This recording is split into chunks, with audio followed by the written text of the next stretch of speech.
Welcome back, Hellfire Club. We are here. Episode 2.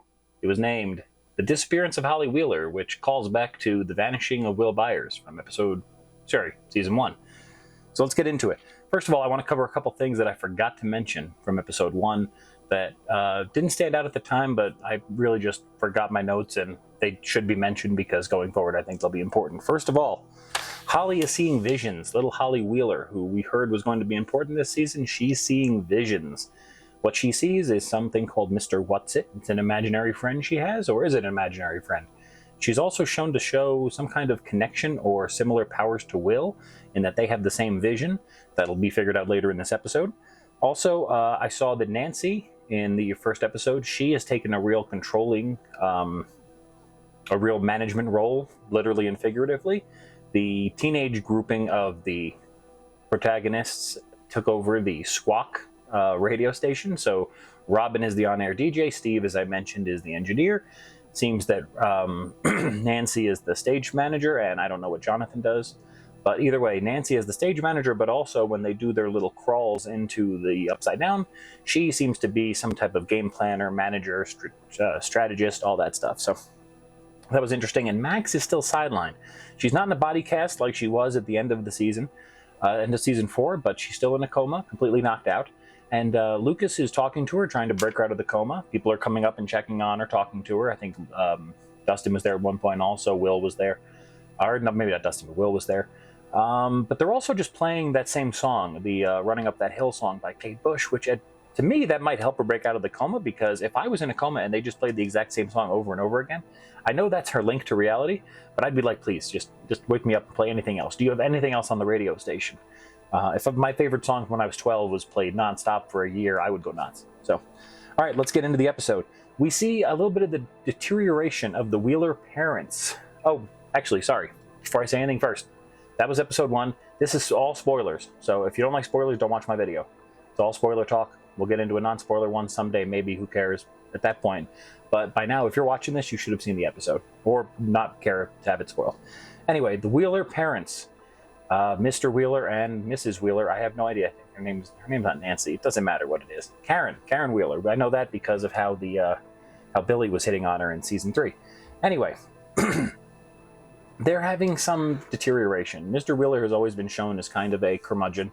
The Byerses are living in their house, so that's creating more friction. And also, there's just tension of they don't know what's going on. They're not aware of the Upside Down or the Demogorgon or all that stuff. So they've just had all this drama, plus the regular drama of raising kids and being married for the last 4 years, 5 years, whatever it is. And it's clearly adding up. So at the end of last episode, beginning of this one, they had a fight. Mr. Wheeler's out back just hitting golf balls like a G. Mrs. Wheeler's having a bubble bath. Holly's getting attacked, which is crazy. So the Demogorgon is full on coming for Holly. We don't know why, but we know it wants her. Mrs. Wheeler's able to save Holly briefly and attack the Demogorgon like a badass with a wine bottle, but unfortunately it doesn't really hold them off that long. And that sets off the whole episode. That sidelines everything. Nancy and Mike obviously go to the hospital because of their parents being there. Neither of them are dead, but it looks like both of them are pretty messed up. And then Nancy, she's shook. So like I said, last episode, she was a manager and she was all here for, she seemed very, organized and she was in control. Now she's been shook to the core. Her parents are hurt. She should have warned them earlier. There's things we could have done. Are we doing the right stuff? It shows just an immediate change in her mentality from being very, steadfast in what they were doing to now completely shook. So, much like a zombie movie, we see how sometimes the humans could be, more of a problem for the protagonists than the animals themselves or the horror bad guys themselves.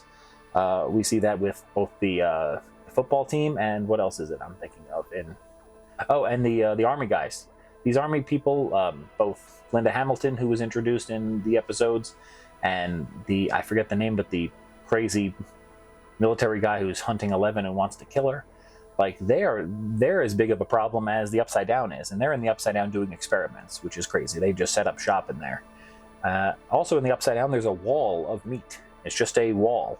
It's almost like the formation they had in the 3rd season with the bodies that made the Mind Flayer, or whatever the hell that spider thing was. That's like a wall now. So we're going to have to break through that because apparently, according to Eleven and Hopper met up in the Upside Down. They go through their, father and daughter moments, but they've come to the determination that Holly is in this meat section, so they're gonna have to get into there. So that'll be interesting. Funny aside. The most unintentionally funny line in possibly the series was when 11 explains to Hop that Karen didn't kill her with her wine, or Karen stopped her with her wine. It's just, I thought I wrote down the quote and it says Karen with her wine, but that can't be the actual quote, and I haven't seen the episode twice yet, so I apologize, but I had to bring it up. They show that Will wants to have some power, that he wants to take control of his destiny a little bit, not be a background character, and I wonder if Vecna is going to be able to exploit that, because Will has for so long been told, stay home, don't put yourself in danger, and then even when the other people in his party are having adventures, he's usually sidelined for some reason. So I'm wondering if that's going to lead to some inner strife that Vecna or the Upside Down or something can exploit. For the first time in years, Jonathan Byers shows a little spine. Him and Steve get into a fight in the car, not a physical fight, but a disagreement. Jonathan calls out Steve for trying to show off and maybe steal Nancy from him, and Steve calls out Jonathan for not putting a ring on her finger yet, which Murray in the first episode also kind of alluded to, like, hey, haven't you proposed yet? Which really seems that, okay, they're leading that direction with this love triangle, which is fine. At that point also, they're arguing, and then they find Dustin. Now, how is Dustin walking? He walks up like no problem. I assumed they were going to run into Dustin at the hospital, like they were going to come in with a gurney and Dustin was going to be on it, and they were going to be like, what, Dustin, what happened? No, he just walks up to them like it was a minor beating. So you really can't take a 5 people beating up on someone younger, 4 years younger than them. It was like, that was really especially in that age, actually from the age difference of like 18-year-olds to like a 14 or 15-year-old, it just seems like he got away pretty easily. So okay, Hop, I think Hopper is running into issues with 11, or that's why he's having some, and he's realizing the things that, like, she takes after him almost, or she has a similar mentality to him. He didn't raise a daughter for those middle years. Like, he raised his first daughter, Sarah, until she passed, and then he took over 11 when she was like, 12 or 13 years old. So he had some gap years, and he's figuring it out on the fly. And I think the show does a good job of, demonstrating that. I like how this season's conflict comes from just people disagreeing about the way they're doing things, not people not believing it's happening. All the other seasons, it's been like, some of the people know what's going on. The kids usually know what's going on, but either some of the kids don't believe them, like Lucas in the first season didn't believe what was going on, or in later seasons, the adults don't believe what's going on. They have to figure out the mystery for themselves. This year, everyone kind of knows right from the start. So the season can really get you going right from the get-go, which is awesome. It's like a roller coaster. It's just boom, it's going. Steve and Dustin are fighting even more, which, it's odd. It seems like one of those things, like one of them is going to die, probably Steve, because he's telling Jonathan to propose to Nancy. He's, and arguing with Dustin, which means that then they're going to realize how much they care about each other when it's too late, kind of thing. So, I just find that kind of interesting. Then on the radio, as they're trying to track Hopper and 11 in the Upside Down, they hear some type of animal noises. It sounds like birds or something, maybe even bats. And Dustin is so quick to say, no, that's nothing, ignore it. That almost feels like they're setting up that might be the Eddie Munson I've been looking for. The season being broken up into 3 parts means there should be 2 to 3 cliffhangers. So after season 4, I feel like there's going to be a cliffhanger with either someone's death, someone's reveal, something like that. So they didn't have this in for nothing, and they didn't have Dustin say, oh, that's nothing, and ignore it for no reason, being so smug about it. So the argument between him and Steve is that Dustin won't admit when he's wrong.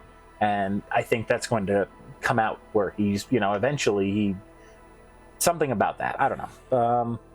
Also, Robin and Will. So Robin is like, hey, Will, maybe you're right. Maybe we should put you in a position where you can tap into Vecna and stuff. But Will has been shown to not really be in control of his powers or anything, or not powers, but whatever's going on with him at all. He's been linked to the Mind Flayer, Vecna, or the Upside Down for years now. And it almost seems like they're still using him. So I just wonder if Robin taking him out into the middle of the forest to tap into his powers, I know it might seem like it's helping at first, but I wonder if she's exploiting him or putting him in a position where it's going to come back and bite them in the ass. So anyway, that was episode 2. The name of it I said was The Disappearance of Holly Wheeler. Getting into episode 3 next. We will see what happens. I'm very excited. I accidentally started clicking, and the first thing I saw was Hopper digging at that wall. So At least we're going to get through the wall. We're not like going to have them turn around and say, we need backup to get through the wall. They're going to get through the wall. Now watch, the episode starts and they, like 2 seconds later, he says, we need backup, we can't get through this. But that proves I didn't see it yet, kind of. Either way, let me know what you thought of the episode. Please leave likes and comments on the video, and I will see you shortly for part 3 of this wild and wacky walkthrough. Later.